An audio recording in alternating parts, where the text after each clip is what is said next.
been underdogs throughout this. There's been no reason to be fearful for them, but suddenly the realization may start setting in. For Ninjas in Pajamas, they could be out. And for a lot of these players, they haven't seemed that great ever since the finals at Gamescom.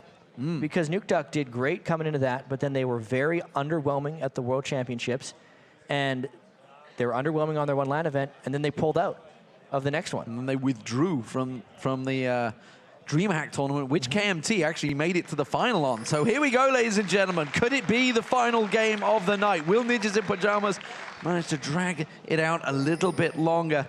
And more importantly, how long will this game go on for? Well, the first one was long. 50 minutes. Second one was 50 minutes. also long. Third one was law of averages would say 72 kills. It could be 32-minute game. We can only hope, chat. We can only hope. We do Not have Lee Sin in expecting to this see one. much from level 1, though. We do have a Lee Sin, and more importantly, we have a Vi. So both of these junglers are going to be looking for kills. Yeah, and as soon as Vi hits level 6, you know some action is happening. There's going to be a lot of people pushed up in lanes because we know how Zoro plays his lane, and we also know how Freeze and Caitlyn can push up as well. We said this last game, and it was true. There will be more aggression in this game than the previous one. Absolutely. I think we can safely say that. And it's not like that last game was bad. The last game was actually very well played. Very tactical. There was so many hard engages and tons of nearly fights where they're bouncing back and forth from each other. Let's just hope this one has more action. Both junglers are stood just a screen apart from one another. Lee Sin and Vi, which would be Hercubot and Jankos. Jankos, so far, has had the better of Hercubot, honestly, in terms of jungle farm, despite the fact Hercubot has been on fast farmers in the form of a absolutely. Has Jankos been has outdone by played Elise. out of his mind so far. And it's strange, too, because a lot of people were hyping Hercubot. Obviously, all these European junglers love to hype as like the best jungler in Europe, a lot of them. And there's added pressure on Hercubot because the team he left got through last night. Yeah. SK Gaming, they were almost out, but they qualified 3-2. Can he do the same? Now he's seen them in that position. He is in the same problem. And honestly, they got to work both sides, actually. That's not a mistake because they want to have the brush for later and that side. And it's just a straight-up trade at this point. Hercubot's going to be a little bit delayed getting over there because he got invaded late. But as long as the Nidalee Spear doesn't steal this, he's got this under control. He's got to land that spear. Not going to happen. Instead, it will be Hercubot. I mean, it's against the Smite. It's a very tricky one, especially with the level 1. That spear is not going to do a great deal of damage. Yeah, you could say the Smite does a little bit more damage. It has been reduced in the 2014 season. Also, the cooldown has been lowered a lot more. So you see junglers spamming their Smite every chance they get. It's actually no longer a good idea to do the smiteless leash that became super popular in Season 3 because the jungler ends up taking more damage and the smite's going to be up for the red buff anyway. As you can see, Jankos has smite for the red buff. So let's look across all the picks and everything that they've taken. Pretty standard builds, in fact, identical builds across every single lane. So no surprises there, really. Oh, no, there is a sweeper. That's very true. I didn't look at the trinkets. I gotta remember to look at those trinkets, but it's actually going to be the fear. And the party pop was almost going off in that top lane as Zoro was feared and drained by Vander. And for the first game, we have 2v1 lanes. They've been brawling against each other for a rather long time. And this time it's Freeze, Fast Push versus Lucian. And I think this actually favors NIP in the slightest. Not only because their lane can push faster, but because Lee Sin plus Renekton has more kill potential than the Olaf and Vi. And of course, we also see the bottom lane. This series game length. I don't need reminding of that one, that's for sure. 51 minutes average game compared to 33 minutes throughout the weekend. It's definitely been a long drawn-out matchup. The more 50-minute games we have, the higher the average goes for the weekend. It's going to get closer no matter what happens. Maths genius alongside me. I wasn't aware of that one. I knew you were a Rubik's Cube master, but I wasn't sure you were a maths genius as well. Right now, though, we're seeing aggression in the top lane. Zoro thought he could get hold of Selavar, but instead he just dashes away from that stun. Yeah, these junglers have yet to make a bit of an impact. I'm surprised they spent, both of them, actually spent time to kill the white. I personally don't like killing the white until later on in the game because it's so beefy at that point. Nukeduck, though, is putting on a bit of pressure there mid. Yeah, definitely on a champion he favors in form of Orianna up against Overpower's Nidalee, we did see a very strong Nidalee, as I mentioned earlier, from Froggen. And actually, I asked him, and I was like, is that a champion you guys have been practicing hard? What's your favorite coming into the season? The 2014 patch with 3.14. And he's like, actually, I've played Nidalee about once in the last couple of weeks. It just happened to fit that time. Yep. Froggen's always been the type of player to play anything he wants, unless it's Zed or Kha'Zix. Yeah, that's very true. Yeah. He never really picked up onto those champions, despite the fact going Lee Sin and Jarvan during season 3. But right now, we have, again, the junglers making a bit of an appearance in the lanes, but not really creating too much pressure. Actually pushing them back on towards the tower, though, but Sanovar, you already see, clearing out that wave, no problem at all. Zoro buying himself some time. He's going to go back and buy. Will we see a lane swap coming out here? Well, the junglers have definitely gotten a fair bit of experience, because Hercubot in particular spent a whole bunch of time in that 2v2 lane. Level 5, only 5 minutes and 30 seconds into the game, is a real high level for Lee Sin. Vi is in a similar boat at level 5. And it could absolutely be time for a lane swap if they really wanted to, but with Fiddlesticks running back towards the top lane, they're going to wait until the turrets fall before they do that. Yeah, we see Renekton also going back up there, so sticking with the same. He has gone with a Doran's Blade along with that Doran's Shield he had earlier on, and of course getting himself a second ward along with the Trinket ward that he will get, so making sure he is fully safe in that top lane. Yeah, you can see there's no real fear coming out from these guys. There's a lot of disengage potential for Mithy and Freeze. The only thing they have to worry about is a whole bunch of axes getting landed all at once, but they're not really going to worry about that as long as there's a huge wave of minions in front of the turret, and Zazus is low on mana, so he can land one but not have enough mana for a second. No fear at all from Freeze there. He was stood right next to Jankos, knowing he wasn't really going to get hit, and just continued beating down that turret, taking it to half health now. And that was also a good leash there from Mithy, catching on towards Zazus, which is actually forcing him back a little bit. So we do see Jankos going back, taking that white, and returning to lane. Look, he's sticking in towards that bottom lane. And farm for this game is rather even if you average it out. Like, Zoro is getting denied much more heavily than Zazus is, because Olaf's 1v2 is pretty much always been superior. His axe farming at the turret always helps him get those last few CS. But it's Nukeduck really who's helping out NIP the most by bullying Nidalee early so well. And this time, he's going to have a blue buff, which is a treat for him, because it's no longer Hercubot taking it on a Mumu. Yeah, and like you say, he's managed to get a 15 CS advantage already. Now he's got that blue buff. He's going to keep on shoving it into Overpower. Overpower himself hasn't got a blue buff yet, because, well, Jankos has pretty much been babysitting that bottom lane the entire time. Top lane, though, look at the tower, taken down to half health as well. So both top and bottom duo lanes are putting a lot of pressure down on towards these turrets, which is why we are seeing the junglers babysitting it. They're not able to go and assist, not able to go looking for those ganks in the bottom lane to help with that duo lane. They're having to try and keep them top laners safe. Well, it's a level 6 Vi now, so the next gank that he uses should have a bigger impact. I don't know if they can get one in before that turret goes down, and the Lantern was there for the retreat right as Olaf came up, so that was very well played by NIP. So first turret of the game for Ninjas in Pajamas. Could this be the turning point they needed in the last two matches? We see that white going down, and while you can see the difference, half hit points are taking off that top turret. Zoro keeping the farm going as well. They're actually fairly even, just 29 to 32. Olaf will be making moves, I feel, in towards that top, but it could be the Dragon they start off here. Yeah, this looks like they'll be able to sneak it down in time, but Lee Sin's the type of jungler who can actually try for a steal and get out without any danger.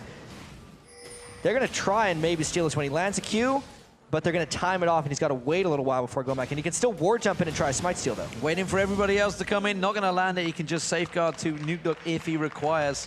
Not even going to bother. Well, once the cooldown's off, there was 4 members of KMT there, and you say not going to bother. But while that was happening, look at the top. Zoro goes straight around, tries to take that red. That could be pretty beneficial for him, getting the red buff. He actually ulted to kill it faster. He's not expecting to fight anybody anytime soon. Well, to be fair, Zoro and Zazus have not really been fighting a great deal, so it's no surprise there. So both red buffs have been taken by Ninjas in Pajamas, but of course that means the gold still just edged in their favor because they got that bottom turret down earlier on. And I'm still kind of amazed that KMT is up 2-0 in this series. Not because they haven't deserved their wins, but because it was so unexpected coming in. NIP was seemingly a shoo-in for the LCS here, and this would be a monumental upset if they get 3-0'd, because we haven't heard anything like, maybe thinking back to the Spring Split of 2013, where I think it was against all authority. They had a lot of inner turmoil in their team right before it was happening. NIP's a team that gets along great. You and me were talking to them yesterday. They're very confident coming in. They seem to have done a lot of preparation and research. But KMT, with that 2 weeks that we talked about where no one could really see what they were doing. There were no detectives on the case because they weren't the most known players. No one was really thinking that they were preparing anything amazing. But look at this. Still close in goal.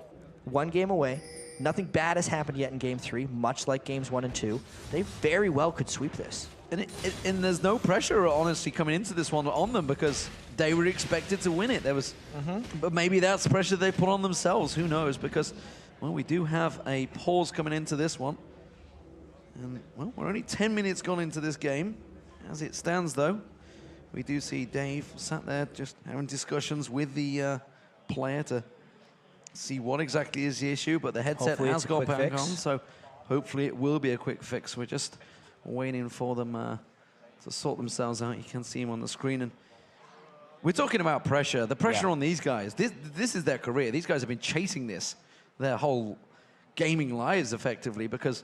Especially these guys. Well, who the hell doesn't want to be a paid gamer? Let's put it that way. I mean, what kid in their own mind would not want to be in their situation right now? And of all the people that play League of Legends, these are the very best in the world. Everyone's watching them because they're so good at League of Legends right now, because it's so entertaining. But you can even see right now, they're sitting in this pause, they're not able to discuss what's going on, and they need to be thinking about kind of their next move in this game, because they, even though it's been slow, it's a mouse have made issue, the first move in a lot of these games previously. Mouse issue. Mouse issue. So that's not that big a deal. You take it out and plug it back in again. It's a USB mouse. How do you fix these things? Right here. Absolutely. Yeah. Reset the machine. That's what fixes 95% of the problems. But let's look at the game. Let's see how it is right now. They're going to be unpausing in a few moments, but right now, 1-0 in towers. Pretty even. The duo lanes actually have stuck down the bottom. That surprised me. I was expecting maybe NIP's duo lane to move back up to top, but they've chosen to stick back to that bottom lane up against the Lucian and Fiddlesticks. Which is surprising since they haven't gotten a turret trade yet. Yeah. So it's definitely a mismatch of turrets on one side of the map versus the other now that we're back into the game. Well, here we go. We're back in there. 10 minutes 40 on the clock. So far, 51-minute average game time. If you guys have been paying attention to this one, you would have seen that it is very much switched up this time around. And look at this. All 5 new players ganks KMT coming out this time around. Lucian sat there. Vander staying well away up on the top lane tri-bush area, along with Jankos, who's trying to sneak into that bush, but he's going to get spotted by a ward. And the safety here is actually if Mithy sits much farther behind Freeze, because it's going to be a substantial amount of lockdown, but they'll only need a split second to click on the lantern if he can get it there. Whereas if Mithy sits in the front, there's no saving him. Instead, they're just going to brute force this one and not do anything. And unsurprisingly, in the top lane, we are seeing Zoro once again between the towers. And this is something he's done all 3 games, but while it puts pressure down, not a great deal so Not enough. far. Well, the thing that might be beneficial for them this game is Lee Sin can join the counter-jungling party as well. Before, it was just Renekton by himself, and he never had assistance when they collapsed on him. Now when they collapse on him, they might be able to force skirmishes. We see Overpower heading south. We have Jankos there, and this is going to be the first tower for KMT. The minion wave not going to be enough, I don't think, because, well, we just saw Freeze putting the pressure down and clearing out that wave of minions. We also see Overpower had to return to that middle lane because Nukeduck has been putting pressure on towards that middle turret the entire time. Now he's got Hercubot there. Overpower is actually completely out of position here, out of sorts. Not too sure how to go about this one from behind. And that all came because Hercubot approached from the red buff side jungle of KMT. The only way he gets that angle is from coming there. And look at the ward coverage in the top half of the jungle that they have now there. Zoro and Hercubot littering out that top jungle, putting a security net down there. Zaza's taking a lot of damage, just a slight step away from the tower there. And he's already down to half health. No other pressure is going to come towards him. And this bottom lane of Freeze and Mithy has actually held out such a long time against KMT, despite the fact they just tried to 4-member stack it. Yeah, they didn't think it would be a good idea and try to dive on that because they haven't been able to land any sticking harass on them. Freeze and Mithy are sitting at very high health. 0-0, though, is going to walk away. I thought they were going to try to gank him there. Well, he's going to make the return bout. But again, no assault and battery come out yet. No Lee Sin jumping in and kicking. No aggression at all from either jungler. I mean, at this point, it's really on NIP to do it. Only because KMT has been able to win the slow games so far by being the disengaged team. And they have no reason at this point to get there. Once, they're really just waiting for Overpow to get a death cap, or even just a needlessly large rod on Nidalee and a couple blue buffs, and just start sieging up. Since they know that NIP's engaging potential hasn't been enough throughout the series, and KMT is comfortable playing the disengaged game. And paired up with the culling that Salavar's got, that's something that they could do over and over and over again. They could just keep that pressure down, but right now it seems that they are both happy to play the slower game, and Salavar this time thinking, I'll take this turret down on my own. You're not there. Hercubot is making his way down, though. Hasn't been spotted, needs the ping ward down, and this time he may try and land the kick, but instead he has to use it on the opposition jungler, as that was a good counter from Jankos. Well, he did land the kick on a Vi. That's true. Who landed the punch. Just together and off again. 14 minutes in now. No first blood. I did say this game would have more action than game 2. It still might. The potential is there. We're with you on this one, chat. Don't worry. You and everybody else in this crowd and everybody at home watching in comfy confines. Watching once again Hercubot taking that red buff, and the counter red buff again also coming out from Zoro in the top half of the jungle. So both times, this time though, Olaf is going to contest it. They're coming around and he may try and cause problems. Zoro a long way from home this time around, has to use that Dominus on towards him. Zaza's just bullying him straight up out away from that red buff, but that means great timing. Hercubot now can moat around, and they took that dragon before, they're going to get it again. Really, really great timing right there by Zoro. He actually had a 2-level edge before that happened, but the culling just crushes him. Rushing down, and that's Mithy that goes down. First blood eventually coming out there. The dragon did get picked up by Hercubot, but that is going to be Nuked going down, so it's a double kill for a dragon in the bottom area of the map. Wow. I did not expect the culling to take that much life off of Mithy. He just could not escape the bullet, one bullet after next. Even though they secured the dragon, because they died, they're also losing the bottom turret, and there's the dive! Assault and battery followed by Crowstorm is gonna take down Hercubot, and it's KMT once again in the lead, 3-0 up, and now 1,000 gold ahead. They're pushing down this middle turret. And here's the action we were waiting for, D-Man. 3 kills and a dragon, plus a whole bunch of pushing. How must NIP be feeling right now? This is just seeming like a repeat of the first 2 games. They play controlled in the early game. They start going for some type of dragon objective, and then they lose it. And they get behind, the game extends, they don't know how to make plays to come back, and that's how KMT's 2-0 up right now. And Salavar absolutely shredding that bottom turret. Again, this top lane bout, while Zoro, well, he may be winning it, he may be 30 CS ahead. Who cares? The rest of your team are losing across the map. He's got to start getting involved. That, I believe, was a spear right into the culling, and then he just went point-blank range to hit him and then managed to flash out of the box, so the box went completely unhelped. Of course, the Orianna Nuke Duck came down because that was a 3v4. That was a fight NIP thought they were going to be able to collapse on. Since Mithy died so early, and since Nuke Duck got feared by, you know, the longest 3 seconds of your life right there, he fell down as well. Well, we saw a giant Orianna shockwave landing for alternate as they qualified 3-2, and honestly, right now, all I'm seeing is it's going to have to happen again, this time from Nuke Duck. It can change games, but it's going to have to do a mighty lot, because right now, NIP are playing into the hands of KMT.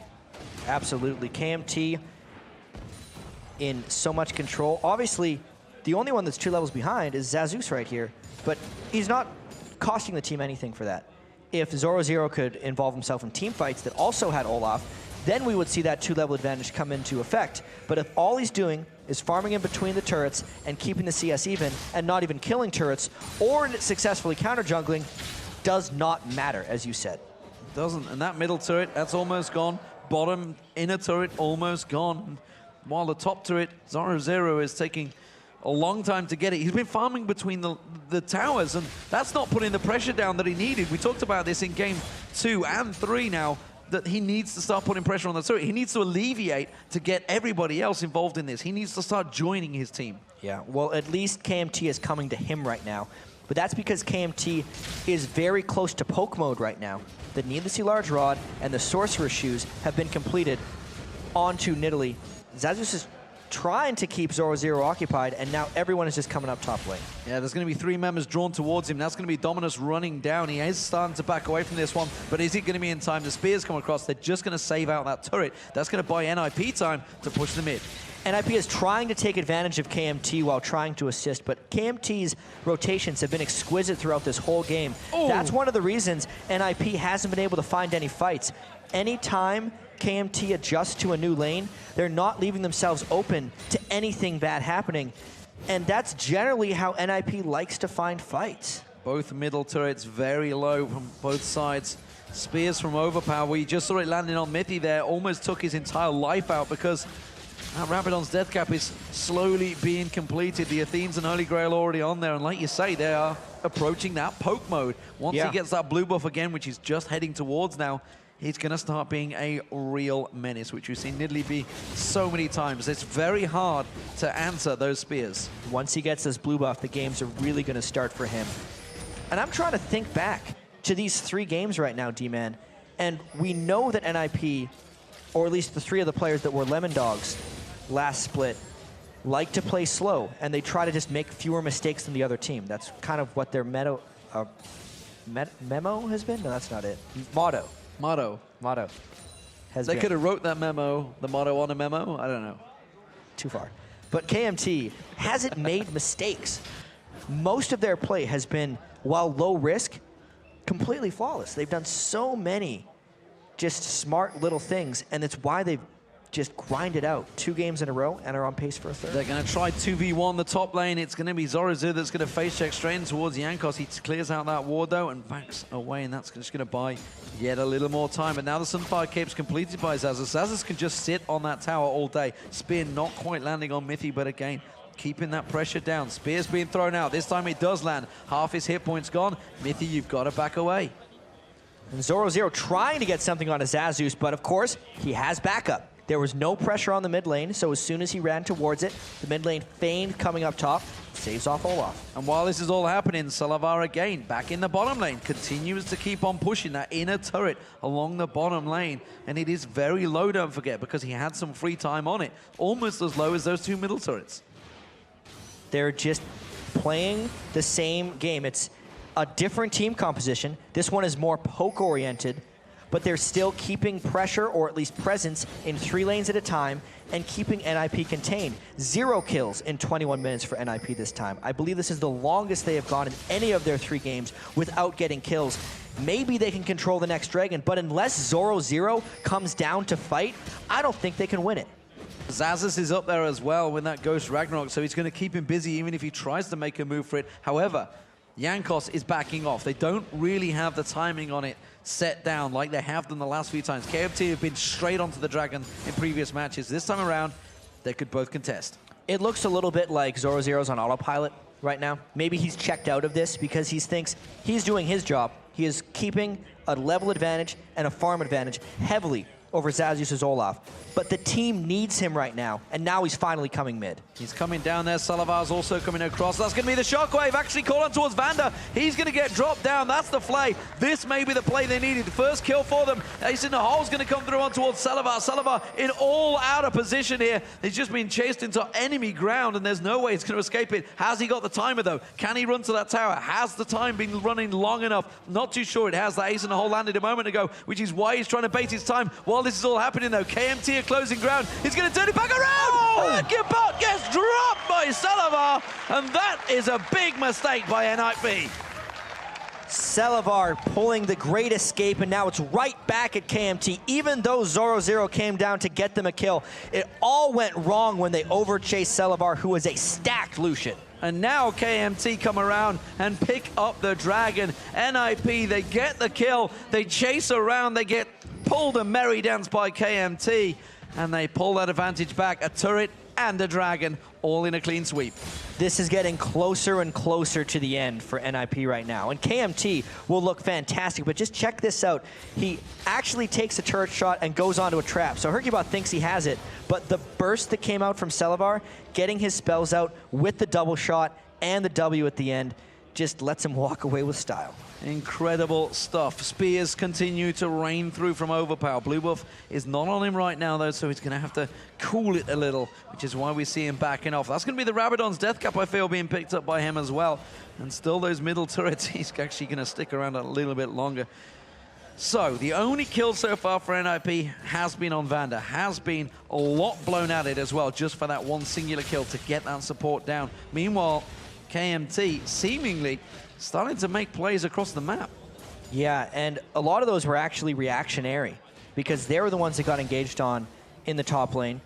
And then Selavar was looking to execute, to be honest, when he pulled off that play on Hercubot and just miraculously picked up another kill because Hercubot came at him solo. Yeah, I think he's probably quite amazed nobody else went along the bottom lane as well. Pretty happy about it. Just probably thinking, how did that work in my favor? It was just simply trying to get something out of nothing, and suddenly he gets away scot-free as well. Freeze trying to take those golems out, but Selavar is close by. Smithy will get spotted out, which means the middle lane is almost left free. We only got Nuke Duck there, and there's 3 members of KMT going to push in. They only need to take a couple of tower hits to take that down, but I'm surprised nobody's actually pulled the trigger on it yet. Well, they don't need to take any risks, and KMT is a team that hasn't been making mistakes. So the reward for that is taking a risky turret, but the safe play is just wait until they have a few minions, go get a shot without taking turret aggro, and walk away with the turret kill. Selavar is really a pain in the backside down that bottom lane. It's going to be Xaxus that gets aggressed upon by Zoro. Dominus has been popped. Xaxus just walks in towards his tower. He hasn't got Ghost available. Ragnarok was there, but really doesn't help him a great deal against Zoro because he's only got that one stun, which is not going to cause him too many issues. I'm a little surprised that Zoro didn't go for a more offensive Renekton build. Oftentimes when you see Renektons with large leads, you'll see them go for a Tiamat into a Ravenous Hydra and maybe try to cut a little bit of damage. But as long as he's pure tank Renekton, he is a team fight force and a lane annoyance, but it doesn't go beyond that. And as long as he's stuck in that lane against Xaxus, Xaxus will be able to hold off. Well, we thought the pressure might continue a little bit here, but it's still only 5 kills in 25 minutes, averaging 1 every 5 minutes. But here's going to be Xaxus. They, like you say, they want to dive him. No, Hercubot, please just dive not pulling him. the trigger on anything right now. Not going to go for it instead. Selavar continues to clear. Maybe going to try and catch on towards Freeze here. Trying to support the damage down, and that's going to force Freeze away. The Culling comes out here. Forces him well away there. He wants to take the tower down. Ace in the Hole's going to come out. He's quite safe, or is he? No! Tower hit! What? Because the tower was dead. The hit didn't do damage. Oh, my God. But now he's in trouble. He's going to get caught out. That's a party time coming out from Vander, but he's a little too late because Mithy had already pulled the trigger. Now he's stood on towards the trap. Mithy's going to continue on. He gets hooked in there. He's going to pull straight in towards Jankos. Hercubot's going to join the party, but this is too late. Mithy's going to go down, and it's going to be another kill for KMT. Hercubot kind of waved goodbye. He's like, no, I'm not helping that one. And that was another back and forth, but that was a risk that Selavar took, and the shutdown he gave to Thresh wasn't necessarily that smart. Didn't cost him too much, though. They only give up the 1 death back, and it was just to Thresh anyways. Double sweeper, making sure they get full coverage of that, and that's a red buff steal for the first time from KMT. They're going to drive on through. Remember, that's an inner turret down in that bottom lane. Here's going to be the middle turret going down. The minions should take care of that one. But we were about to take a look at it, but instead we saw Maywell have a bit of coverage in this top lane. Yeah, this is an interesting point in the game because KMT has pulled ahead by quite a lot at this point. 27 minutes in. If we go by the averages, 24 minutes away from getting their next spot in the LCS. There's another turret down. It's 4-1 to KMT. It's starting to look disastrous for the Ninjas in Pajamas fans. Their onesies will not be selling like hotcakes, that's for sure, if they get knocked out at LCS. And instead, it could well be 5 members of NIP. They have onesies. Huh. It would be 5 members of NIP possibly looking for new homes. Yeah, absolutely. They're very talented players, all of them. Absolutely. They're considered the best, some of the best players in Europe. That's why 3 of them were on Lemon Dogs, the First place regular season team, second place from the European playoffs. Hercubot was considered to be one of the best, if not the best players on SK Gaming. And then Freeze, the one remaining member from NIP from the last season split, Edward called them the best AD carry in Europe. They're all highly respected players in this scene to a bunch of guys on KMT who have been around for a while, but never really made it. And a lot of them just consider them, oh, those guys again, and maybe took them a little lightly. But they've come together, and they've found something good. And the thing is, we've only ever heard good stuff about NIP, how they've done in scrims. Everybody's saying they are a really strong team right now. They're doing so well in scrims, but scrims don't mean anything when you get on the big stage, when you get in this pressure situation. There is no pressure on you in scrims. You are just trying things out. You never know the team you're up against, what exactly they're trying and whether they're going to try something to fool you. But as it is right now, KMT have done serious research on NIP, it seems, and know exactly how to counter them. They said it in the videos themselves. We know what they play. We know what we're going to do against them. You can see that NIP has occasional issues of finding creative ways to fight. So KMT have brought a style that is very heavy to disengage in all 3 games and very much an anti-fight team. And they've really done that same mindset all 3 games. And it's been a brilliant plan thus far. The Dragon, will it be contested this time by Hercubot? Standing by just off the side. Jankos does not know he's there this time around. And he's ready to step away. He's got the rest of the team. They're actually having a little bit of a merry dance just off the side here. Ace in the hole will be used on Vanna. That's going to take him low into this fight. Dragon still taking drops. Will they go for it? It's already been finished off. KMT pick it up. Will they go aggressive? Zoro0 is the focus target. But instead, KMT choose to call it and back away. Going aggressive there would not have actually fit with KMT's plan here. I'm actually very surprised NIP didn't rush into the Dragon Pit because a poke team puts themselves at most risk when they put their backs to an objective. And that's actually what KMT would have done there. But they got out of that with the Dragon. So battle won for them, and they're up even more gold now. Zoro0, while all that was happening, did take that top turret down. So they have got 2 turrets now, and that middle turret's actually pretty low. He missed his dash. He missed his dash there. A rare mistake. Very rare, it seems, for Selavar so far, because he's played very well in this series right now. But this middle turret, they're not going to give up on it. Despite the fact it is very low, they are not allowing NIP to get themselves a foothold back in this game. And you can see Overpower really wants to run off and get that blue buff. So they're going to try and sneak that right now before the turret push comes up. And looks like they've done it. Yep, Spear lands, finds its target. This time around, Zoro0 is the one that's backing away as they keep on poking him towards it. Static Shiv being put to use there by Freeze as they push on through. Are they going to pull the trigger on that shockwave? Selavar's taken low, but Miffy eats one of those spears, and that's really all it takes for one of these poke teams. Once they land that spear on the support, they have to disengage. And in some regions like Korea, Nidalee is nearly a perma-banned champion. But because there were so many other priorities here, and there's been so many tanks that are being dominant, it didn't seem like the Nidalee spear poke would be that prevalent. It just so happened to be a great pick in this matchup. Uh-oh, that's going to be the top lane wave, and that will be time for NIP to take down that middle turret. That's going to hamper the vision now. Both teams without that middle turret, it's going to mean wards are going to have to get placed deeper. So far, KMT have been the ones being aggressive, though. And now, for the first time, we may see NIP starting to try and shove in there. They did get the first turret of the game, but you can see Dragon control. 11 of the 17 Dragons have been picked up by KMT in just 3 games. Definite objective control. And it's the thing that they've been beating NIP in because the fights haven't necessarily happened. KMT has always been avoiding them. And Zazuz may be at a point now where he's starting to beat Zoro0 in these trades. He's tanked up, he's got a little bit of extra sustain, and no matter how tanky Zoro0 gets now, Olaf's true damage is going to be able to cut through him. Yeah, and especially when he returns to lane with half hit points. That's a juicy target for anyone, really. Zazuz is not going to let that one slide. He goes back. What's he going to buy? Bilge Water Cutlass, it seems, has gone there. So got the standard Spirit Massage and Sunfire Cape completed already. But look at this. Middle lane, Overpower. Now got himself that Rabadon's Death Cap and the Void Staff in there, along with that Athene. So those spears are going to be coming for days and doing a lot of damage. Meanwhile, Nuke Duck, he's got that Rabadon's also completed. Going to be going towards the seemingly Liliandras. We'll see whether he completes that, though. And something that's actually a little curious to me is that there's no Locket of the Iron Solari completed yet. Hercubot is going towards it. He just got the Aegis of the Legion, which will have a benefit to the Nidalee spears that hit the whole team. Having a little bit of magic resist for everyone is so critical against these Nidalee spears. Mithy realizing the danger, knowing that spear was zeroing in towards him, already sidestepped it. Meanwhile, it's 5-2 in kills, and the game is progressing again. So this the is AD so carries similar to the first and second game. Completely. It was 5-2. I believe we were at 5-2 for a while in game 1. And as it stands, it's going to be all down to the AD carries like it was in the previous games, but it was also down to Overpower's Kale. Not in it this time around, but them spears, they're going to start causing so many problems because they're going to be hitting harder and harder and harder as the game progresses. It's not the same as it was in the early 3.13 days. Season 3, when those spears continued, obviously people were pouncing away to get the longer range. It is the new Nidalee, but it still hurts.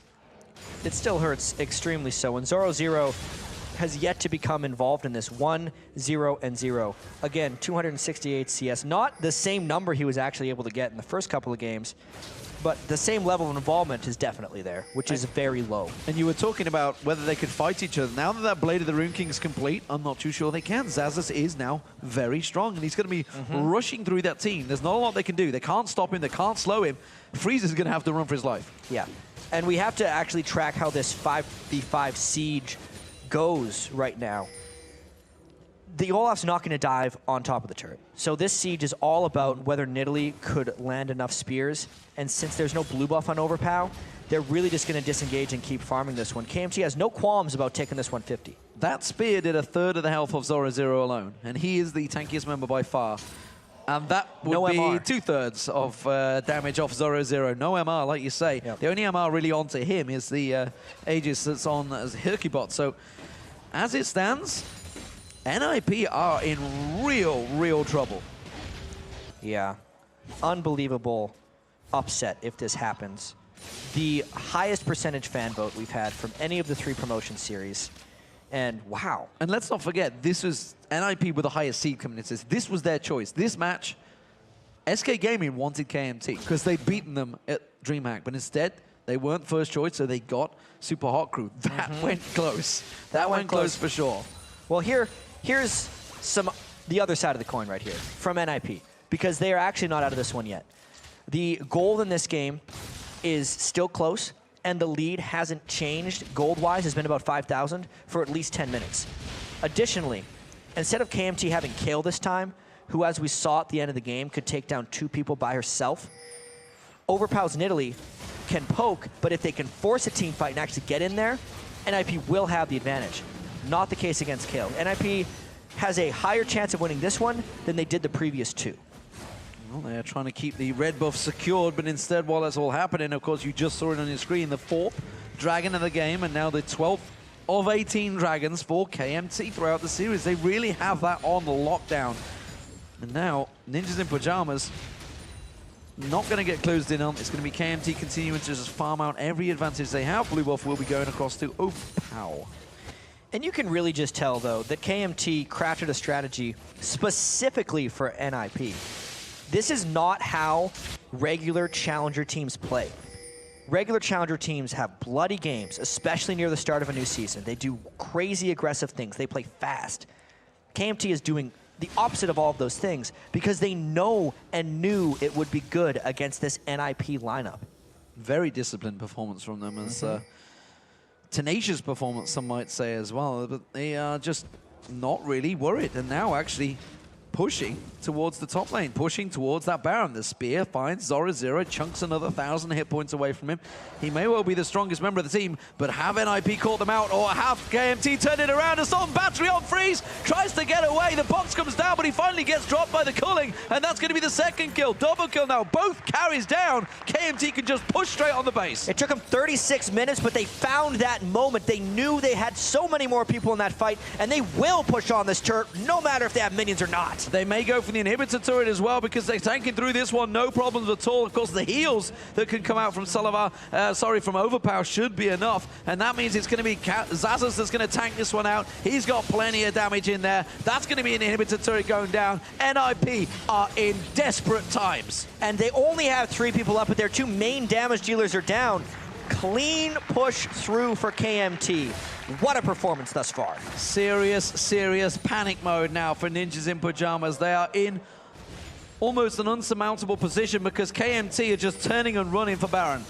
And they're still down 2 people because KMT was so decisive once they started this. There is a potential for a Hercubot steal. He has to try, but KMT can so easily shut him off of this. Surprise party thrown out. Vander chasing down Hercubot. The Baron is not available to smite yet because they're purposely delaying. They've got to stop hitting Baron. They've got to stop hitting it. They've got to back away. They're going to go for Hercubot, and they're still tanking it out here. The Lantern pulls him away. The Baron's low. They're going to try and help. He might get it. Will he go? No, he doesn't get it. Hercubot gets taken down, and now they're turning and burning. Can they get on towards Zora Zero? Salivar fancies it, pops the culling. Meanwhile, Nuke chokes a shockwave just off the side, but he gets caught out with his own battery. He's going to get dropped down now. He's in all sorts of trouble. He takes the Lantern once again, flashes away, but look at Salivar. Salivar deep in trouble, but he's got a Guardian Angel, and he saves the day. Now it's the Baron of KMT trying to find their place in the LCS.